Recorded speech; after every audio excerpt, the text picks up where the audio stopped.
ஒரு ரெசிபி தான். இந்த மாங்காவை நல்லா தோல் சீவி எடுத்துக்கோங்க. ஒரு கடாயில் எண்ணெய் விட்டு கடுகு, வெந்தயம், கருவேப்பிலை எல்லாம் நல்லா பொரிஞ்சதுக்கப்புறம் நீங்கள் கட் பண்ணி வச்சுருக்கிற மாங்காவை சேர்த்துக்கோங்க. மாங்காவை நல்லா சேர்த்து வதக்கி விடணும்.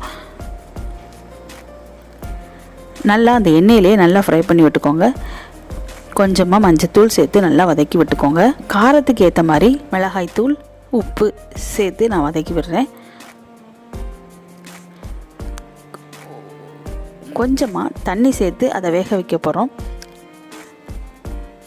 ஸோ இது நல்லா மிக்ஸ் பண்ணிவிட்டு இந்த மாங்காய் நல்லா வேகணும். இந்த பச்சடி நல்லா இந்த மாங்காய் வெந்ததுக்கப்புறம் செம்ம டேஸ்ட்டாக இருக்கும்.